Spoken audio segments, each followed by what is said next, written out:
Welcome to the afternoon panel. This panel is going to discuss the role of big data in technology markets, something that is often discussed in antitrust circles and business circles and was touched on a bit this morning.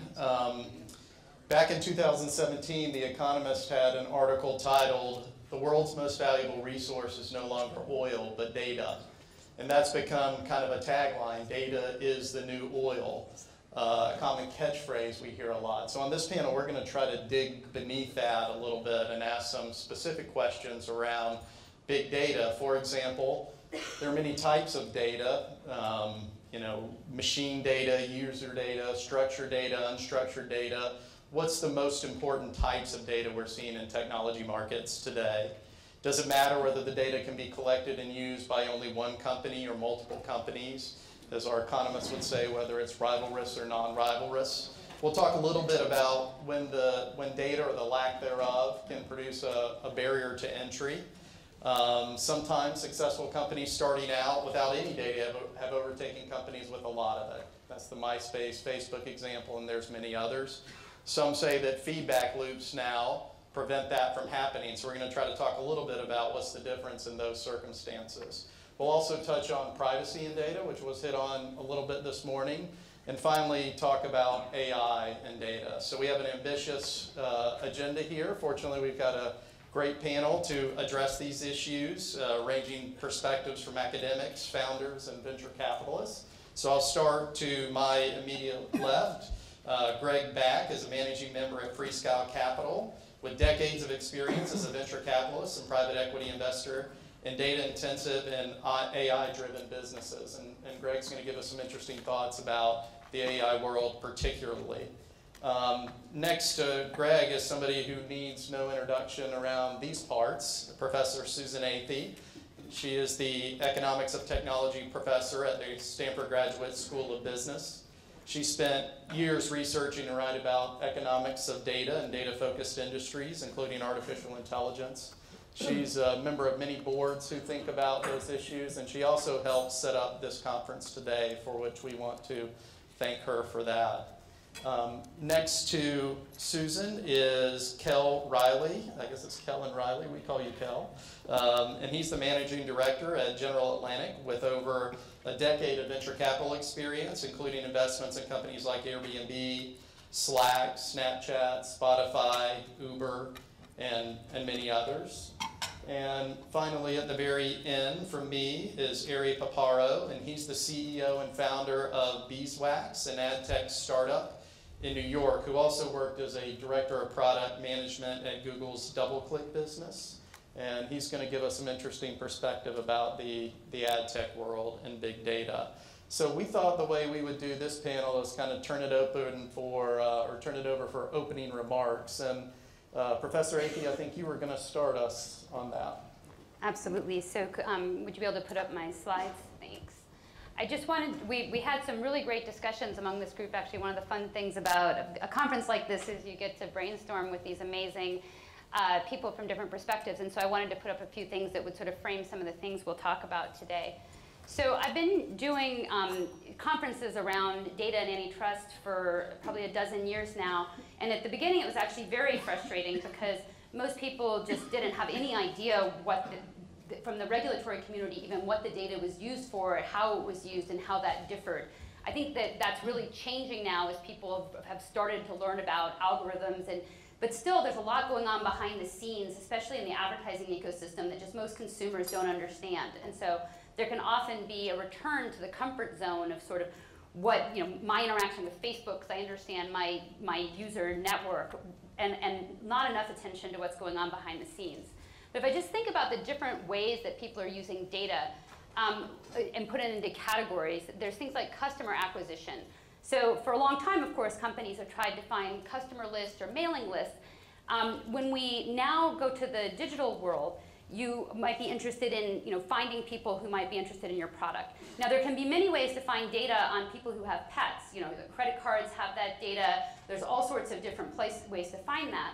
But if you go into the problem that an advertiser faces of trying to understand whether their ad campaigns are effective, They might need a whole nother level of data because they don't want to advertise to the same user 30 times. When that happens to you, that's not on purpose. It's often a mistake.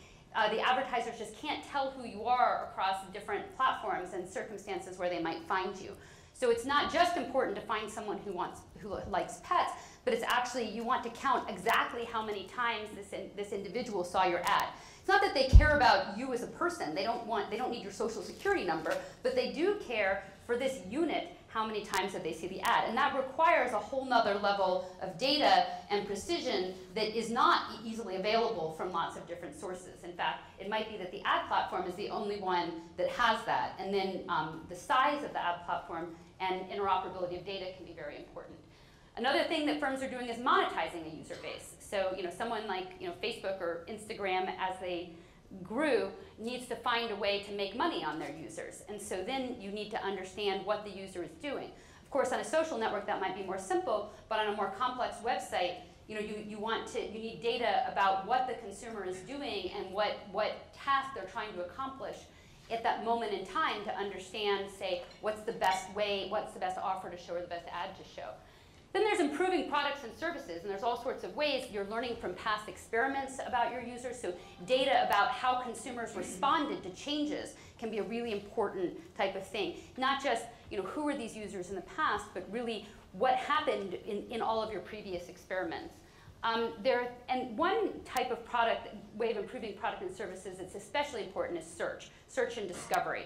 And so if I want to really help you find things on a big e-commerce site, I need algorithms to help consumers sort through, and that's an important element of quality, which involves data. Now, there's also lots of new uses of new versions of traditional things: credit history, supply chain, trying to understand what new products to introduce, understanding competitive intelligence. I won't go into those as much now, but what we're seeing just high level is that there's more artificial intelligence, more non-standard data sources going back into those old use cases. So when I think about then characteristics that are relevant for competition, one thing that people start out with like a very superficial look is to say, well, how could there be competition or issues around data? We often would have thought, like, if there's some supply input, like there's only so much of a certain raw material, people can tie that up and that can create competition concerns. But data can be used by lots of firms at once, so how could you hoard it?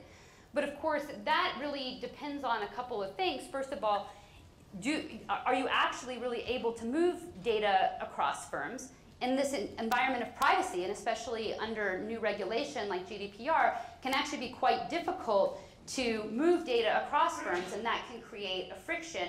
It can either be a concern for firms that they don't want user data to be shared, or a concern for users, but also a regulatory concern. Then also the data, you have to actually be able to plug data in. Just because I can buy data about people who like pets, it doesn't mean that I can plug that data in at the moment somebody's doing a search query, or I can't necessarily plug it in to somebody else's service. They have to be able to interoperate.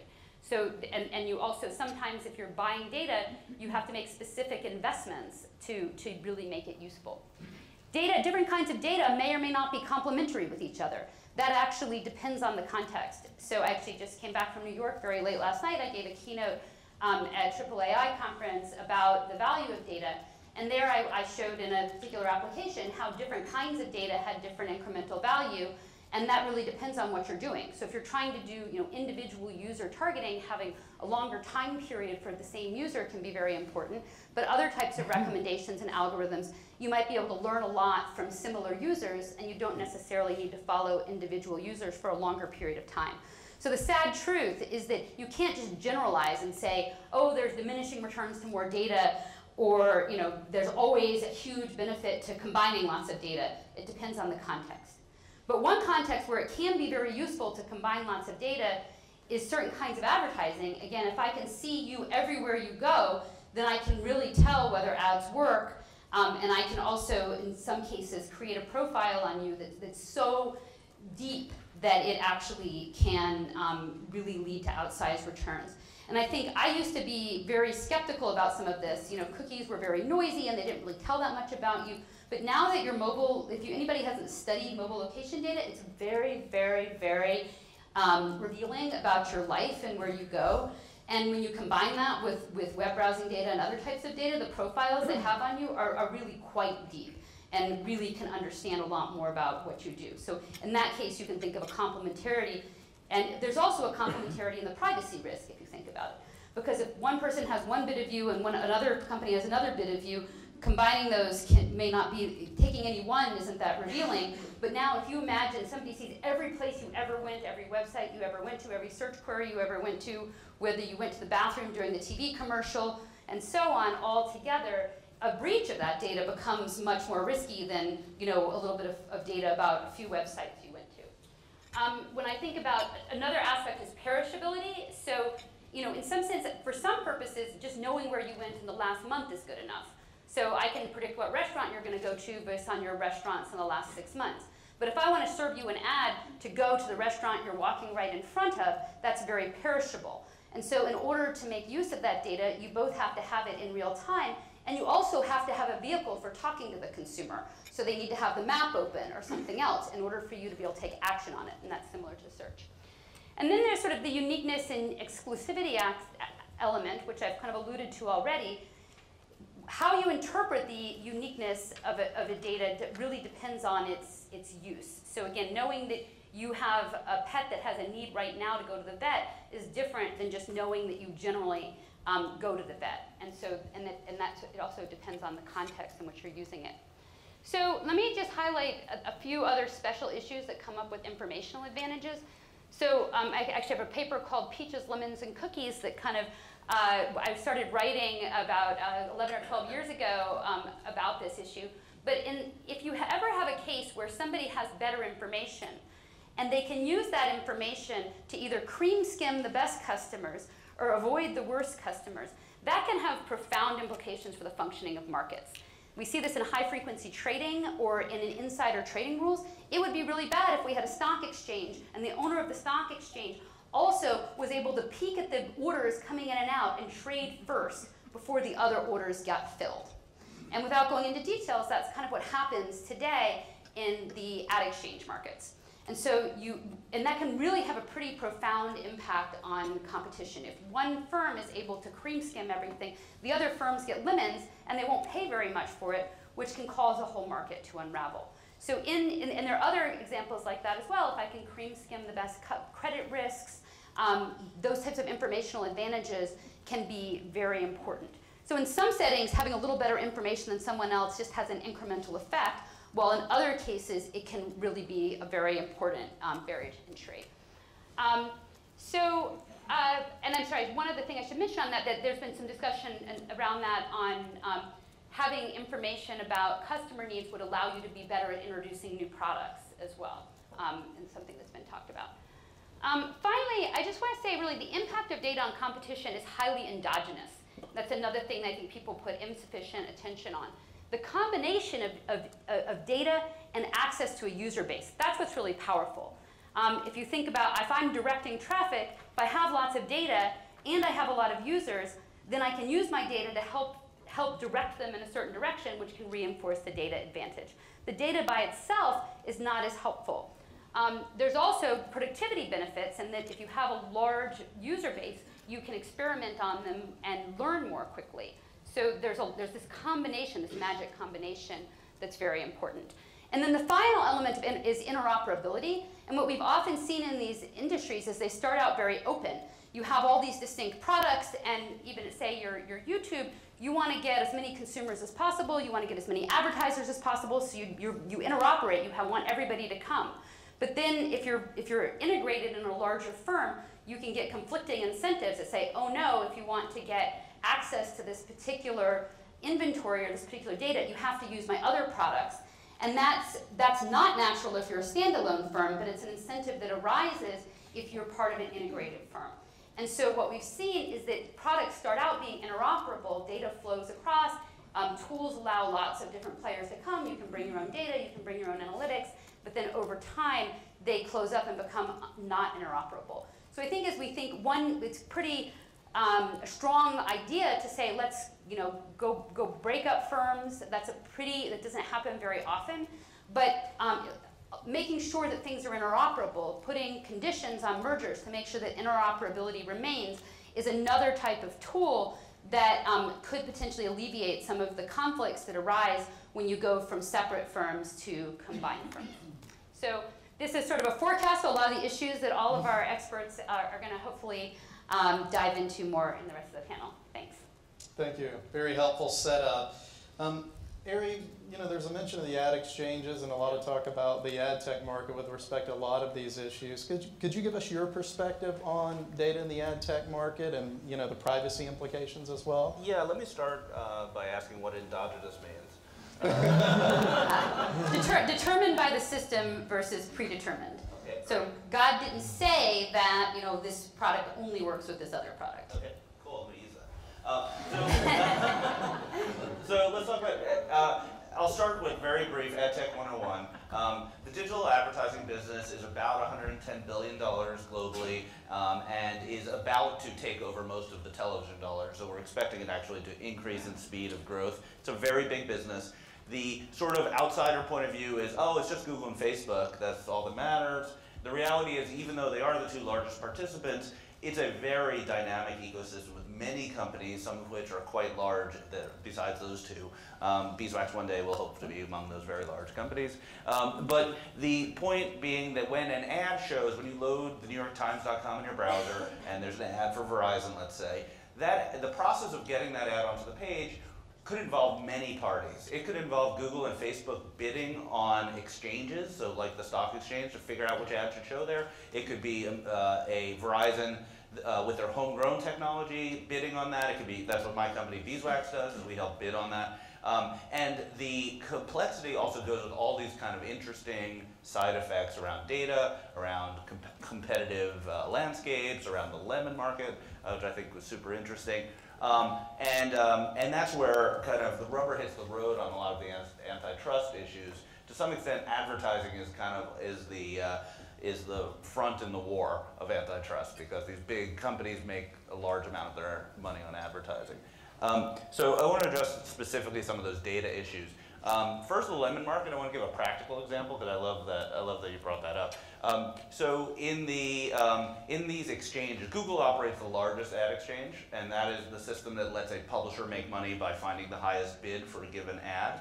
And until recently, they gave themselves an extra opportunity to buy every auction called Last Look. So there would be an auction, and Google would bid just like Beeswax would bid, and other people would bid, and everyone would say what it's worth, and it was a fair auction. And then Google would say, even if I lost, what was the highest bid? And then get another opportunity to bid on it. It's called Last Look. So basically what they were doing was saying, maybe we didn't know enough, everyone else was smarter, and actually the high bid was really high. So I'm just going to guess that it was a really good, valuable consumer, and I didn't know beforehand. So the opposite of a lemon, they were finding the best. In the mobile market, it largely works the opposite way, where mobile marketers keep all the good stuff for themselves and only offer the exchange all the lemons. So that's a real example that happens in real life. Until recently, Google was doing that. In general, as it relates to data and ad tech, a couple of topics. One that Susan brought up, which is this idea that interoperability and privacy are at war, so that the platform says, well, we can't let independent ad tech buy our inventory or get our data because it would be a privacy violation. We have to keep that data for ourselves because it's inside the walled garden, so we're protecting consumers. And it's a very valid thing to say. It's an argument, it's an interesting argument, and it comes up a lot as governments are talking about enforcement. It comes up all the time, and I think we'll probably touch on that again in this conversation. The second is this idea of AI and ML just being better if you have a lot of data. So the bigger you are, the more data you can have. Another good example for Google is that one of the challenges with advertising is maintaining frequency, meaning you hate seeing the same ad 7 times in a row. Like you're watching Hulu, it's the same ad over and over again. It gets really annoying. That's called frequency. So to maintain that, traditionally people use cookies, but cookies are starting to go away for privacy reasons. So Google announced that using AI, whatever that means, they've figured out ways to maintain frequency even if they don't know who the user is. So they have the scale, they have the Chrome browser. They probably know that certain websites run through a lot of ads really quickly, so you shouldn't show as often, and others don't, and the machine figures that out. Something that's probably not as easy to do if you're a smaller company. And then the last point I'll make about data is this idea of using data from one part of your business, the consumer part, to benefit the ad tech part. Google owns the Play Store. They know when someone installs an app on Android, and they can then advertise more to that kind of consumer. If someone is buying a lot of casual game apps like Solitaire, they can start advertising other solitaires to them very easily. They don't have to get the information or get permission. And that's a particularly big issue in the case of Google, because they have so many consumer apps as well as a full ad tech stack. So that's kind of generally how I see these data issues as a sort of ad tech practitioner. I'll try to keep the ad tech geekiness to a minimum hereafter. And Eri, just one follow-up question. You don't have access to first-party data, as Google, I think, would call it. Where do you get the data you need to compete in the stack? Yeah, so first-party data being like data that someone gets directly from a consumer. So my customers can. So if I have a customer, Uber is a customer of ours. So if you install the Uber app, Uber gets that data as first-party, and then we're just a platform for using it. The thing that's being really cut down on is the ability to sort of passively collect third-party data. So for example, when a web page loads and 5 other companies get data about that this consumer is on the New York Times searching for sports headlines, that sort of data that traditionally has been very available to independent parties in ad tech is going away. A good example of third-party data, which is the like button. The Facebook like button is third-party. It's not on Facebook.com. That like button collects data every time the page loads, whether or not you like it. The misnomer, consumers think, oh, Facebook's only going to know if I like this. No, they know that you saw the like button. That's the real signal, and that data is just going to go away. Interesting. So Greg, you've been in the investing world for a while thinking about these issues, and I know you have a particular perspective on AI. What's your thoughts on data in this new world as we interact? Yeah, so just by way of background, I've been an investor since the 90s. I've been focused on software, data, and the internet. Saw my first data business back in 1993, amazingly enough, and it was LexisNexis, which at the time had the biggest commercial database in the world. Anybody want to guess how big it was? As a couple of terabytes. And when I came across this concept of a terabyte, it was almost like there was an alien that had come down. And of course, I didn't really know what a terabyte was, and I couldn't look it up because this was pre-internet. So, sign of the times, how things change. In recent years, I've become an active angel. I've got a particular interest in AI, so we'll come back and talk about that in a bit. The reason, by the way, just to kind of drop the lead out there, AI has this opportunity to generate these kind of feedback loops, these positive product market data feedback loops that kind of creates the opportunity to create a mini Googles essentially, which is particularly attractive from an investor standpoint. So just a few other context elements that for folks who may be newer to the data world might be interesting. So it's not that long ago, 1990s, most data was not digital in the 1990s. Most of it was physical. We think about all the fire hose of data that's flowing today. It just didn't exist back then. Even during the dot-com era, it was tiny. Only about 50 million households in the world were online. Most of those folks, almost all those folks, were on dial-up. The average speed was 70 kilobits, which is a pretty frustrating world. Broadband was defined as 200 kilobits.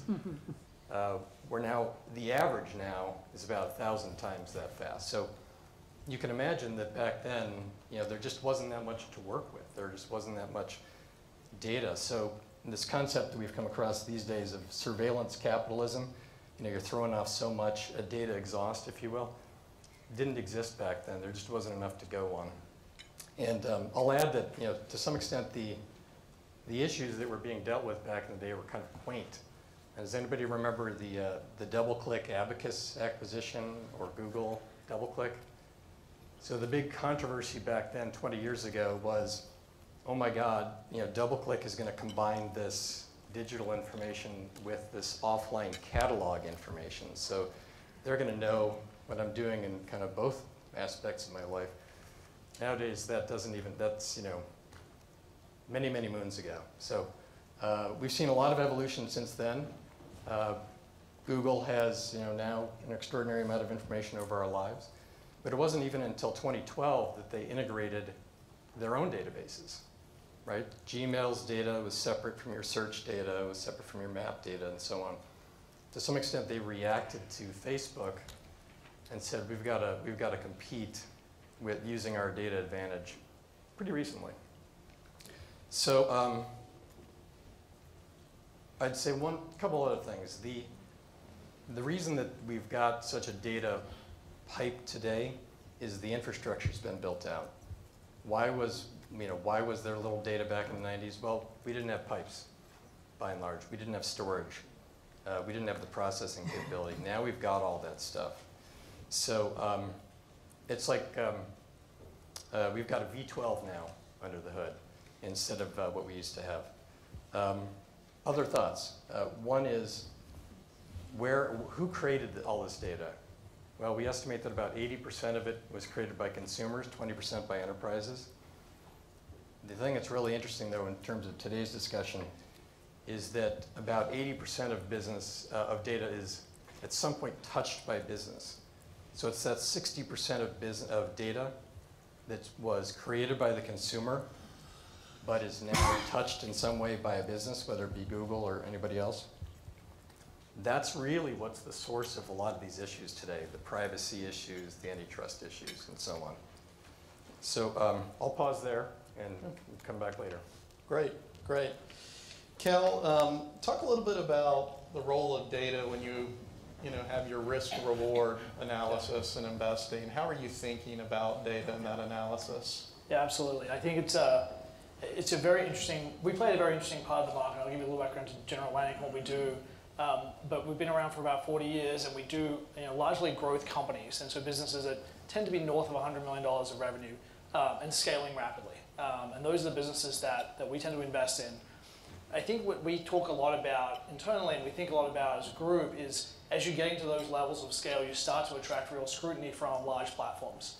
And so that kind of a revenue base of a business suddenly becomes attractive to a large software company or a large internet business. And so over time, we see challenges around that and bigger platforms competing more and more aggressively with portfolio companies or potential portfolio companies. And so as we go through our risk-reward analysis on our investment committee, we'll actively be thinking about the data that this business holds today, the data this business needs to become to be successful, and those players around that space that could shut down access to data or ultimately encroach on the business. And I've been fortunate to be on both sides of this. I've seen in multiple different ways. I was an investor in Snapchat. Before I was a General Atlantic was an investor too. They always had challenges around what Facebook has done to their business. I was an investor in Spotify, and they've done a fantastic job building a real ecosystem despite some of the challenges they had compared to Apple's ecosystem, which had the iTunes database, and Amazon, which had obviously a very significant business in DVDs and books and publishing generally. So there's multiple different ways that these can play out, and it's very situationally specific, which is unfortunately, to Susan's point, a very it depends answer always when it comes to these kind of investments, and it's a judgment call, and you do as much diligence as you possibly can. Ultimately, how it plays out is still very difficult to tell, but it's a huge part of our process to understand the kind of data we have in the portfolio company and the kind of data that could be relevant over time. And it's amazing to see how it's used today, I'd say, and the tools that we see evolving to analyze the data. And to Greg's point a little bit, like the pipes are now being laid to both capture data, store data, and analyze data. And we've seen a lot of things in like the Kubernetes ecosystem, which is a more recent open source project from Google, that allows a lot more mass customization and analysis of data at scale. And so there's just incremental tools that companies are now able to use to systematically target users, acquire users, retain users, and compete. And so I think the other point I'd add is that across our portfolio companies and even across our investing team, we're increasingly investing in data science. And we see it almost every one of our companies. They have a large data science effort. They spend significant amounts of money on both human capital, AWS compute and storage, to really analyze data and try and pick out those trends. And I think that's in a world where it's very hard to actually say, this is the advantage of data. You can see the investment companies are making around that, and you can see the wages that are being paid to those data scientists. and I think some of the degrees that are coming out of Stanford today to focus on these kind of skills. And I think that's all indicative to you about there is real value in that data, and there's certainly a concern if you're on the wrong side of it competitively, and a massive advantage if you're on the right side of history. So it sounds like it's context specific a lot, and I think one of the questions people ask is, why are some head starts in data more durable than others? You know, you have examples of Google overcoming an advantage by Yahoo with respect to data, the Facebook, MySpace example I talked about before. What are the factors that matter? Is it the scale of the data? Is it the type of data? What's important when you're thinking about these issues? Yeah, I think it's a bunch of different factors, and again, it depends. Unfortunately, it's a terrible answer, but it really is the scale and density of data, and if that's on the path to creating real barriers to entry and moats. And so we think a lot about like sustainable competitive advantage, and does this data kind of move you forward, or is this just a tactical, hand-to-hand fight that you're competing against right now that's not ultimately going to lead to a sustainable business? I think the MySpace, Facebook's a great example. There's some awesome articles on Wired about some of the early history of MySpace and the challenges they had around uptime and management of back-end infrastructure, that Facebook came along with a relatively newer stack that was able to deal with that scale and produce a better quality product for the end consumers from a design perspective, from an infrastructure and reliability perspective. And I think over time, the incredibly interesting things about some of these businesses is the network effect around data is kind of two-sided. And we think a lot about that. Like, I think Facebook's an incredible business that has a data advantage because all your friends are online and all of your interests are online, and you can connect with that. They also have a massive advantage on the advertising side. Nara can talk more about that than I can, but the fact that they're seeing you're being displayed a text ad or a video ad or a picture ad, and you're not clicking on the picture ad, but you're clicking on the video ad, or you're not clicking on these type of ads by this company, but you are on these type of companies and interests, you can really build a much better product as a result to the end customer, because they can deliver you lower ad load with higher click-through rates, which ultimately improves your experience as a user, while still generating the same amount of ARPU per user. So it's super specific, and it's very dependent on the company and the situation you're looking at. But I'd say mass scale is a huge advantage, and density and engagement. So we look a lot at engagement metrics, and are people accessing the site once a month or once a week or once an hour? And we're lucky to be investors in a company called TikTok and ByteDance, and we see kind of the volumes of data that company has produced, and as a result, the improvement in the product they can drive from that. Greg? I'd just like to build on one of Kel's earlier points, which was the lessons learned from the MySpace Facebook transition. And I'd just like to say, even though I'm a model-driven investor, data is not destiny. Particularly if you're on the early stage side, you see that company building is messy. You've got to get so many things right, whether it be people or infrastructure or hiring or fundraising. And so I think what we saw there was probably a missed opportunity from an execution standpoint for MySpace to have evolved into Facebook. But again, it's easy for us to say, kind of, oh, this company has all this pool of data, they're going to dominate this space. But oftentimes that just doesn't happen because there's so many other things that are required to be successful. And maybe just to build on both of you guys, it's also even more. It depends. What the importance of a head start and what the entry barriers are really depends also on what kind of tools you're using and what tools are available. So in the search engine I worked on 12 years ago, you had to write a lot of the algorithms from scratch in order to run them on this data of the size of a search engine. So even the simple models, you had to have a team of people write them up so that you could actually even run them.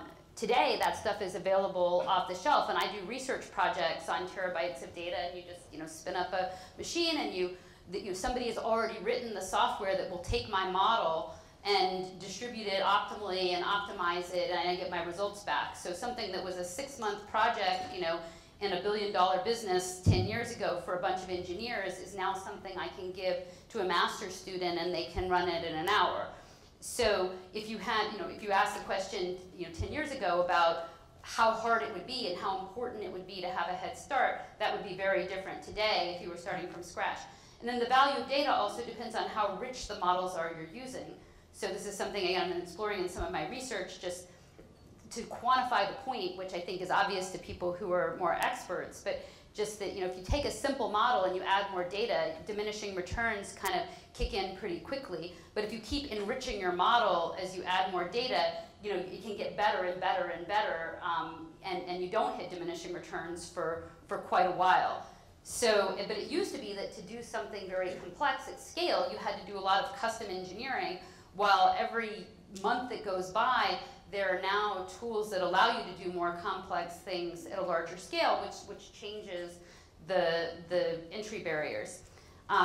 One other point is that it used to be that firms had all this data, but they themselves didn't have the infrastructure to combine it, nor did they have models that could really take advantage of it. And still today, a lot of the recommendations you'll see online, they're just not that good yet. They don't really feel like they know you. But that doesn't mean that that's not possible. It just means that we're not there yet. And I see it, getting much better, much more quickly, which will make, I think, some of these like super profiles that that hadn't really fully been exploited will become a bigger deal going down the line. There are also some less sexy models of smaller data sets that are very protected because of the quality. So like Nielsen TV ratings are not big data at all, but it's basically a monopoly, a natural monopoly, because it has to be a certain level of quality, and it's extremely expensive to maintain that panel, so no one can create a new panel for Nielsen TV ratings. Similarly, like some health businesses where it's all about the taxonomy. It's not the volume of data points, it's that I think of like Flatiron Health in New York, that they built a cancer database that was all about the taxonomy and how doctors can use the data, not big data, medium-sized data, I guess, but incredibly valuable because they did the work that needed to make the data make sense. I'd just like to build on, excuse me, one of Susan's points earlier, which is kind of over the last 10 or 20 years, technology per se has become easier. So 20 years ago, just getting the software to work was your value creation. That created your company. Nowadays, that's table stakes, and so that's good news and it's bad news. The good news is you don't have to spend as much time doing that stuff. The bad news is now you have to do something else. You have to figure out how to create value some other way. So we're seeing a lot of this hybridization of data, network effects, business model innovation, obviously integration of all these pieces together. So that's not just an opportunity, but it's almost a necessity today to make a great company. So, Greg, I know one thing we talked about in preparing for this is in your investing models, it sounds like you're spending some time thinking about feedback loops and the idea that more users means more data, which means better service, which means more users, which means the feedback loop continues. How are you thinking about that from an investment perspective, and does it matter in certain areas and not others? Yeah, I mean, you're right. That's where I'm most proactive is looking for those loops, and but usually they're not. So they're like Google. Google has that profile, but usually smaller. So I mentioned before, I kind of look for opportunities to create mini Googles, and there's one example I did back when I invested other people's money, which might be instructive. Pre-AI, but we created a new data type, which was real-world automotive repair data. So basically, after your warranty is up, nobody cares about your car anymore, including the company that made it. And so what's also become interesting over the last few years is your tech can't figure out what's wrong with your car and how to fix your car anymore, but they've become these rolling computers even before becoming connected. And so we went out to all these automotive tech repair shops, essentially, and said, when you've got these symptoms, what fixed the car? And we collected a lot of this initially via a call center, and then we obviously digitized it, put it on the web. And over a few years, we basically created this flywheel that started spinning faster and faster and faster. And at the end of that game, we had a database that had, years of data aggregation inputs from thousands of sources. And so it had this extreme defensibility to it. Nowadays, I would look at that database and say, well, I'm going to turbocharge that with AI. I can go in there and just improve the value proposition a little bit better. But it's the same concept. It's the same concept. And all sorts of variables come into play in terms of how, whether it's going to work or not. I think Kel mentioned a couple. How big is the market? How many variables are there? How varied is the data underneath all the variables? How durable is that data? These are the kind of things that I look for. Professor Athey, what's your perspective on the feedback loop? I mean, a lot of people say this is what's leading to, the size and the scale of some of the companies, that the more data is just through AI and other mechanisms producing this environment where you have a winner-take-all or a couple winner-take-all. Is that too simplistic a way of thinking about it, or is there truth to that notion?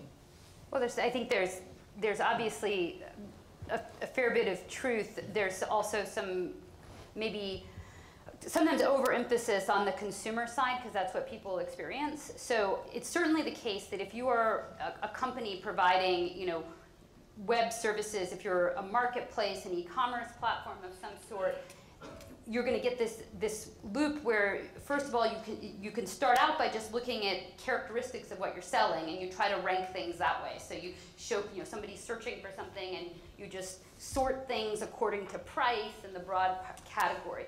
Then over time, you can keep running experiments and try to learn more what it is that people like. How do they trade off delivery time against price? How do they trade off, convenience or brand recognition versus price if you're trying to help sort? Or if you're in a marketplace, how do they trade off reputation of the seller against other characteristics? And over time, you learn more and more how to rank things. And that AI problem is a challenging problem. And if you want to start personalizing things, that's yet again a more challenging problem. And actually, the degree of personalization out there today is modest, but not that great in most businesses that I see. And so there's still a lot of upside potential to get even better at understanding, are you the kind of customer that just wants, convenience and get things quickly, or are you sort of someone who really wants to see all the options, or is really concerned about price? These are types of things that can be learned more and more over time. And like on the seller, if you're a marketplace, on the seller side of the market, there's a whole nother kettle of fish, because if you're trying to get a bunch of consumer sellers or small business sellers to provide quality, it's really pretty hard. If you really can understand before someone makes a transaction on your platform whether they're likely to be a good seller, maybe by how they signed up and how they answered your screening questions and how they behaved, whether they put up good pictures when they've created a profile, if all of that can help you pre-screen and make sure every customer has a good experience on your platform, that's also an important competitive advantage. So these flywheels, really can be quite powerful in terms of creating a good product. But sometimes it's the combination of that with a business model. So if you think about the barriers to entry and some of the sources of advantage in things like search or even Facebook, a lot of that is the ad platform, which is going on in the background. So it's the flywheel between the users and the advertisers. And then if you monetize better, then you're going to be able to do business deals that help you bring on more consumers. So like, Google got a 10-point bump in its market share in the mid-2000s from doing a business deal with AOL for AOL to send their searches to Google. Or they did a deal with Apple, where Apple sends all their mobile searches to Google. And those business deals can get won because you have the advertisers in the background. And that's why you would think about something, a new social network would make a lot more money per user if it's tacked onto Facebook's advertising platform than it would for years as a standalone company that was trying to build its own advertising platform. So sometimes these flywheels it's not just about the data flywheel, but it's that combined with sort of an economic business that might have indirect network effects, sort of a platform business model. So I think where you see like a lot of market power going on is when you get that combination of the two factors. It's something about the business model that creates market power together with the data advantage. And Kel, is that the combination you all are looking for? I mean, it's a both situation? Yeah, absolutely. I think it has to be the two together. We talk a lot about a sustainable competitive advantage from a user perspective, and can they attract and retain those users effectively by improving the product every single day, but then can they translate that into actually capturing the value And that's where a little bit like the art and the science kind of meet each other, because it's hard to often know how the industries will evolve and who will ultimately capture the true economic value of those customers. I think that mass personalization thing is a really critical one that we see a lot. Like, I'll give you a quick example. Like Uber, for example, has a lot of users. Uber users are very loyal, and they will only use Uber, and they've only ever downloaded Uber, and they're not Lyft users. There's another segment of consumers that will actively price compare Uber versus Lyft on any given route on any given day. And so Uber will know when you're going into your app, are you going and clicking, I'm going to University Avenue today, and then you click out of your app. They also have the ability to track your data and your location on your phone. If you end up actually in University Avenue 10 minutes later, they probably know you've actually gone across the Lyft, price compared them, chosen the Lyft option, and taken that. So they now know you're a switcher. And they can actively target a campaign to you to drive loyalty. You now, every 20 rides, you get a ride free, or whatever it might be. They can customize those type of solutions. Whereas my father-in-law rides a black Uber around and has never downloaded another app and wouldn't even know how to, because I didn't download it for him. And they will price the hell out of him, I think, on that route.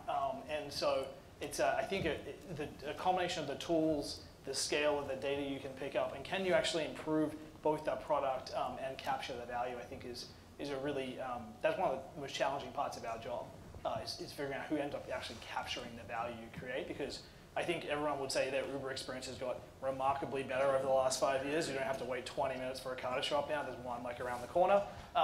But the value capture has been surprisingly lower than people would have thought. Everyone would have thought Uber was a much more profitable business today than it actually is when they were looking at the business 5 years ago. No one would have guessed how big the company would become from a top-line perspective, and no one would have guessed how low the margins have been in that business. I think would be a really, relatively fair statement to kind of think how the investor community thinks about that kind of a business. So it's it's really a combination of the two. Greg, did you have something? Well, I was just going to say there's another kind of two-element character I'd like to share, which is particularly prevalent in the AI world. In the AI world, you typically take a big data set and you kind of train your model based on that initial data set, and that gives you the set of so whats. But those so whats then have to be deployed to be relevant, to create value. So I kind of think about it like I've got to have a data lake where I practice fishing, and then I've got to have access to a data river where the fish just keep going by and I keep having the opportunity to snag a new one. And you're seeing some of these things showing up today in this kind of Game of Thrones that we're seeing in various spaces. So autonomous vehicles is a great example. Waymo, the Google or Alphabet unit, is pretty well regarded to have the best technology out there. So they've got the best pool of training data. They went out there. They've been driving around Mountain View for who knows how long, but they don't have the river. They don't have the fleet yet to deploy, and they've been talking to manufacturers for years. But nobody wants to play ball. Nobody wants to have their value eroded by Google. And so you've got the opportunity for other players like GM plus Cruise, which is kind of integrating, or even a Tesla, which is creating a giant pool of data and also obviously has the fleet. So you really have to think about, again, do I have the seed corn to create a product that can start that thing spinning? But then also, do I have the place to deploy it? So let's transfer to a subject that was mentioned this morning, and is I think on the top of a lot of people's minds, which is data portability. So Google, Facebook, others have a data transfer project. GDPR has a data portability aspect to it. Other legislative solutions have been proposed, if I could call them that, with respect to data portability. Is this a cure to some of the concerns we're seeing that in the marketplace about dominant players and consumers not having options because their data can't be transferred from one platform to another? You want to jump in? You can go first. So I think that the laws on data portability are well-meaning but not very effective. The ability of a consumer to see everything Facebook knows about you, and people are publishing these like 80-page documents of every single thing they've ever done, is just not meaningful in any practical way. But to prevent lock-in, like for example, if like LinkedIn didn't let you export your profile to PDF, that sort of thing, it's very helpful to have that sort of portability. But I think in practical terms, the real war comes around interoperability and how the platform may decide that it only allows certain parties to do certain things, and that's pretty common nowadays. You can't, there is no publicly available API for getting LinkedIn profiles, for example, if you wanted to create a competitor. And in the ad world, Facebook will let you buy ads in a very specific way. Google will not let you use an API to buy ads in many ways. And this is where you end up with decisions that may be, stifling competition or in the guise of privacy, but maybe actually to keep some sort of moat around your business. Yeah, I'd say that if your solution requires consumers to make like the tiniest bit of effort to succeed, this solution is doomed, basically. Like, everybody talks about privacy, but if they have to just do a little bit to even like check not the top box or go into settings and change things, just forget it. Completely ineffective. No matter how loud people whine and complain, they just won't be bothered. And they generally won't sacrifice quality of service almost at all for privacy either, historically. Now, that might change if you had certain concerns, but historically that's just been the empirical fact that's been very widely tested and documented both within business and in academics. So I think that when I think about a lot of these rules, they may be enabling, but they only really work if then someone else has a business model and an economic incentive to do all the work for the consumer and is able to really have a reason to pull the consumer, through this process. I think it can be more effective if there's interoperability on the back end. So this gets back to like a big concern I have from a policy perspective is that we haven't improved people's privacy very much at all, but we've now created a massive incentive and competitive advantage to merging. Because if you merge a whole bunch of distinct products, suddenly it's privacy protective to pool all the data and create a super profile. Again, to me personally, and I know a lot about this on the back end, I would much rather have two separate firms like maybe sharing a little bit of data through an API than one firm own both products and fully merge it to a massive super profile about me. That's actually like a worse thing. And so, I think some of the things we need to think a lot about are, how does interoperability work in a way that is protective of consumers and really gives them the functionality that they want without the consumer really having to worry about it and do a lot of work. And for the business customer, they should be able to choose their tools and data. And we really do have the technology to make that happen. Just to be clear, if you have a big company that has multiple products and they're sharing data across, it's not like they're shooting your data in plain text between one part of the company and another part of the company. That would be idiotic on their part. It would be a massive security risk. So even when one company is owning multiple things, in principle, they're already building the technology to kind of share data internally in safe ways. And so once that technology exists, it becomes, or if it existed to start with because the firm was formed by a merger, it becomes much more possible to think about having that same interoperability go outside of firms. Yeah, I'll build on that with the example we were talking about backstage or upstairs earlier, which is a very practical example, which is YouTube. If you want to buy an ad on YouTube, you have to do it through Google. You can't use like my company, Beeswax, to buy YouTube ads. They don't let us. But Google has a different division called DV360 that's directly competitive with me, and they're allowed to buy YouTube. So Google's giving the information needed to buy YouTube to their division that competes with me, but they won't give it to me. And in the UK, the Competition Authority has written up a document for comment about how this could be solved, because it's an obvious problem. And Google's response was that it would unnecessarily let out private information if they let a company like Beeswax buy YouTube, because that little skip button, the skip ads button, they predict whether someone's going to skip or not, and they don't want to give me the information or a third party the information that will allow us to predict whether someone skips or not. So it gets really in the weeds. Like is that personal information? Is that private? Like a predicted skip rate? I don't know, maybe there's got to be some way to instrument that. But the folks in that other division of Google know everything about the consumers. So. Yeah, and I think what you're raising is the distinction between first-party and third-party data. And is that a valid distinction, and what line should we draw? I know, Professor Athe, you've done a lot of thinking around these privacy issues and how they relate to competition. How do you see that playing out in the next 5 years?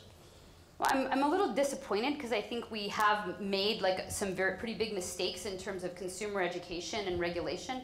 Like, how many products are there out there that have universal warning labels about them, but that actually don't have documented harm?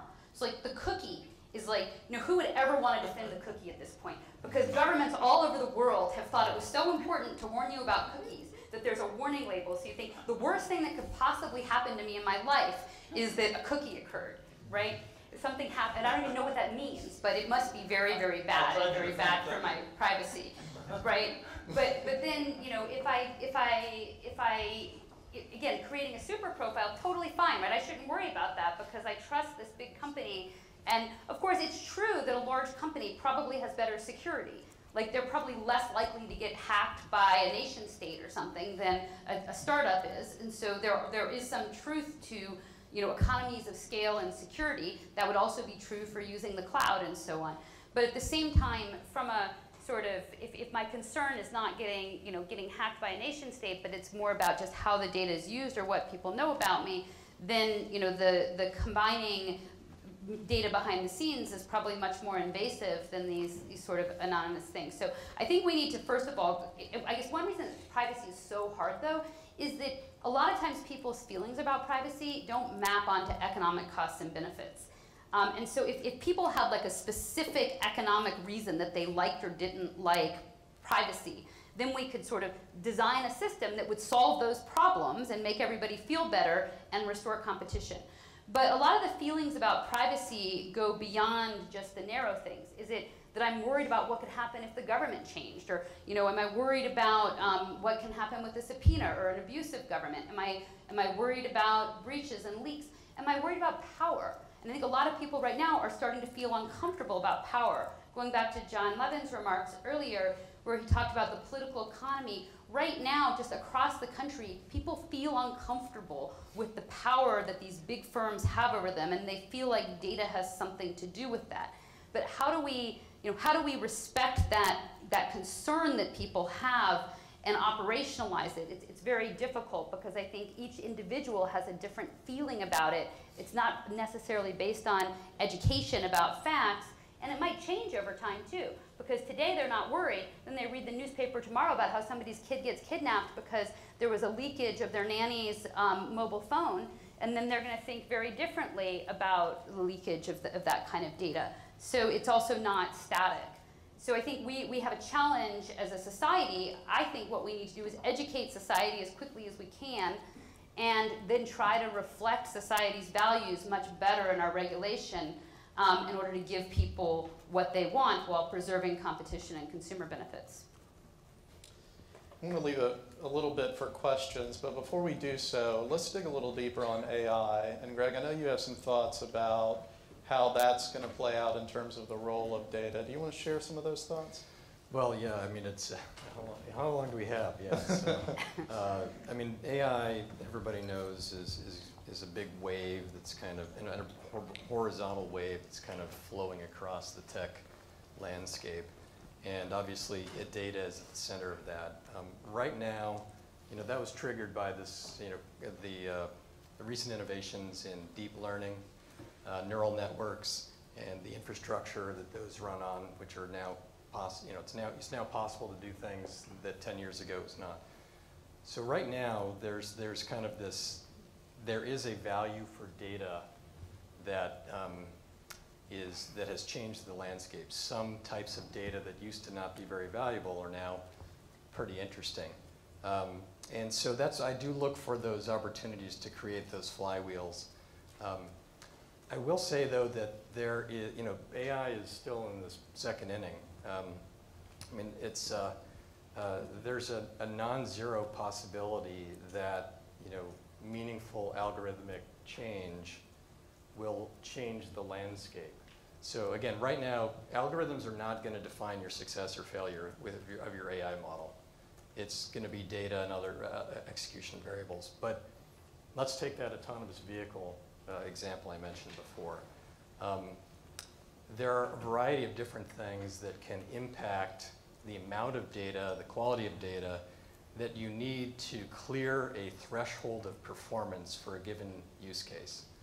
And so in an extreme example, autonomous vehicles have a very high level of performance required, right? You don't want your car to be like 90% accurate. You could have a bad day, a pedestrian could have a bad day. It's good, you got to have that one be really, really accurate. But what happens if you're able to, do some miles out there in Mountain View and then put a simulator together, and your simulator runs for a few centuries. You've got something that's introducing random variables into that. Okay, the tree fell. Oh, what happens if the phone pole falls? Okay, the car should behave in the same way. So it's running simulators. It's got some type of meta learning capability where it kind of learns from experience just like humans do. Oh, okay, that pole kind of looks like a tree. I'm going to take that and I'm going to, respond the same way.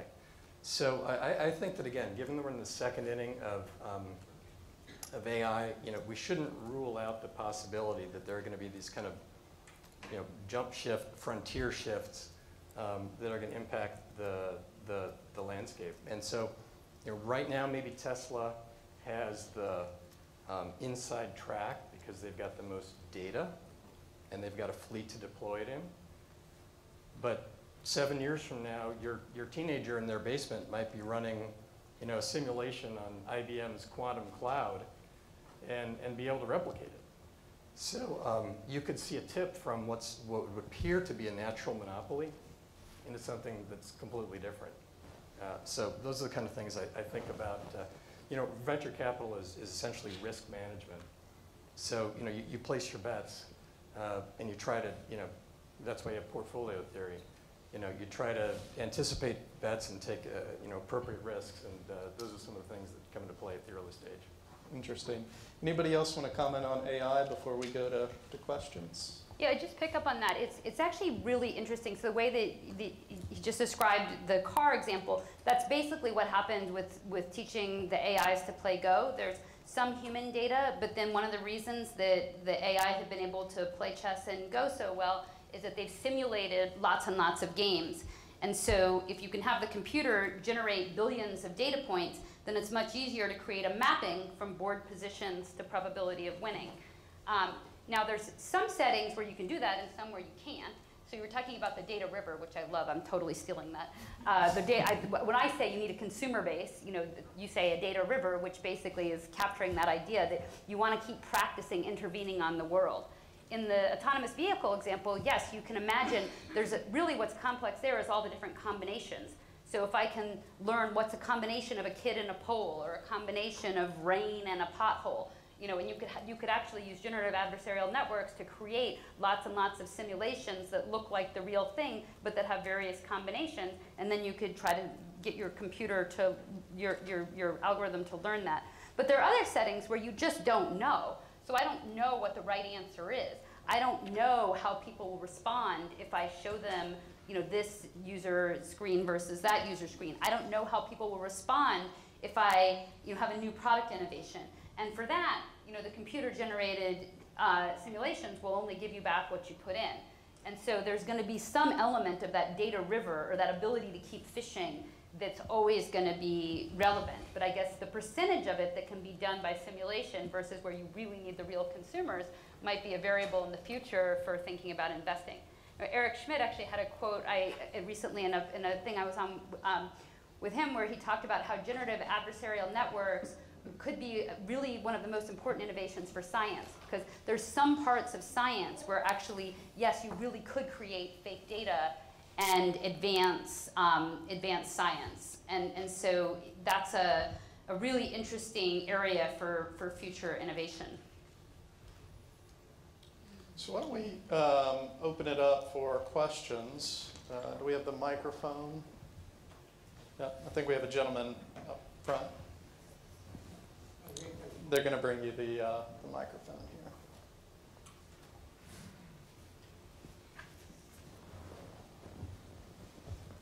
Let me give you the context to my question first.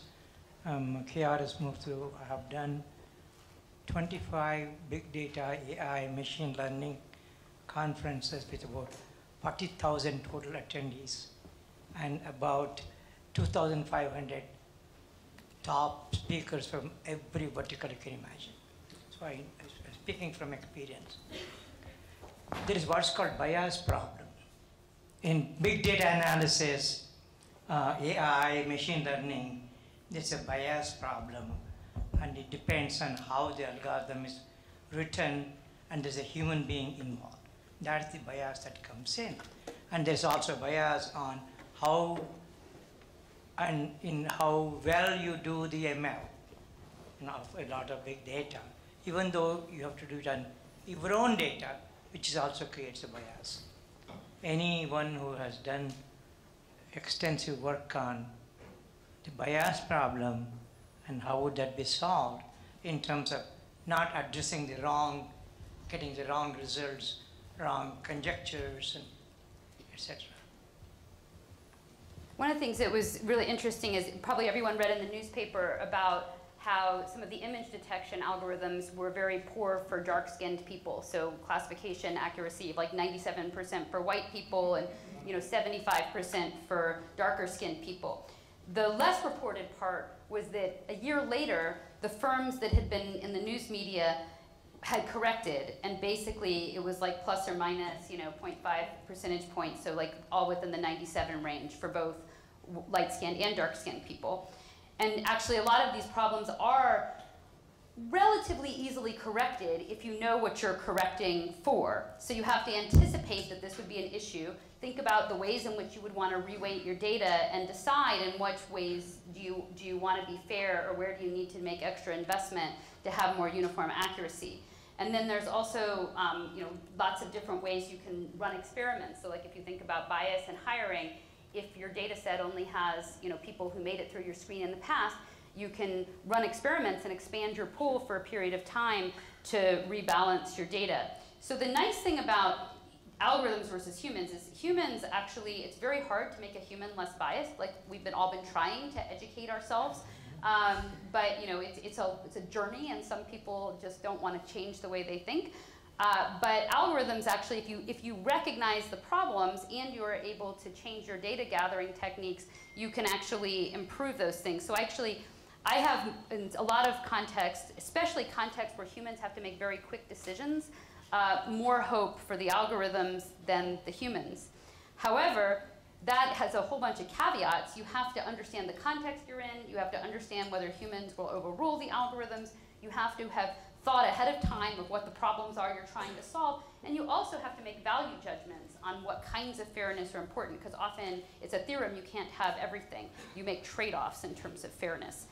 There was a nice paper at the conference I was at a month or so ago where people had looked at the behavior of judges when judges were using algorithms for sentencing. And they found that the judges were systematically deviating from the algorithms in certain ways. One way was that it turns out if you want to lower crime, you want to lock up a lot of young people. You want to lock up a lot of young men, because the young men commit a lot of crimes on average. But the judges were systematically not locking up as many young men as the algorithms were suggesting. And I think that just highlights that, well, which was right? Are the judges wrong because they aren't listening to the statistics? Or was there some part of societal values that was not reflected in the algorithm's recommendations? So I think that we have a long way to go to think about the interaction between the algorithms and the humans, as well as to decide as a society exactly what outcomes we want.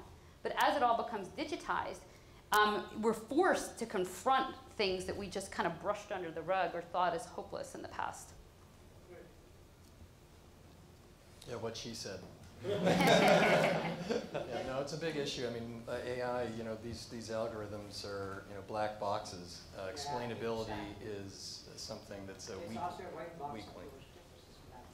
Yeah, yeah. So, you know, having that human intuition about ways that, you know, the data might be biased, because usually data issue more than it is an algorithm issue from the get-go, you know, is going to be important. And it's possible that in some areas we're going to need some regulation where the, you know, people are just saying, okay, explain to me how you fed this algorithm with a fair distribution. And by the way, as we look forward, I think one of the more interesting areas, and I think Ram mentioned this morning, one of the more interesting areas of data and then feeding into AI is going to be health data, genomic data, you know, proteins, EMR, all sorts of different kinds of data. And there, you know, if you get the bias wrong, you know, the stakes are pretty high. So, you know, it's going to be interesting to see what happens if we have, you know, an all-Caucasian data set or an all-Han Chinese data set, you know, how that plays in to this, this brave new world. I think we've got a question right here. Hi, thank you for an interesting discussion. So I understand a lot of the concerns you raised about data, privacy, people, you know, don't like how much control they're losing or they don't have. But I don't see how all that is connected to antitrust, because the definition I learned this morning is about antitrust is, you know, non-merit-based behavior that increases or creates market power. So all the examples I heard, the companies are spending time, money in collecting that data. They're providing some service in return. So how is this monetizing data connected to antitrust? Let me give that one a shot. I can give, I think most of the examples that are happening with these big companies are in that difficult one where there is a benefit, but it also is anti-competitive. For example, having the, in Google example, I keep using them. I used to work there. I love Google, but like they do a lot of bad things. So like, so Google's example, they use the same cookies on, say, YouTube and their ad tech stack, so they get full matching of users, whereas third parties can't. So that's a competitive advantage they have. But on the other hand, they show better ads, and they give more money to their producers because they have higher pricing. Whole Foods and Amazon, you go into a Whole Foods nowadays and they say if you're a Prime member you get cheaper prices. That's good for everybody. On the other hand, their advertising business is offering the ability to track an ad from a Fire TV show to someone buying the toothpaste in the store, and no one else can do that. So they're wrapping up a whole segment of the market that's anti-competitive. So these things all kind of end up in that example. Say more on how is that anti-competitive? They actually bought the different parts of the value chain, so they have the ability to create that product. You can now go see an ad and go to the physical store and do that matching. So how is that anti-competitive? Well, it depends on how you define the market.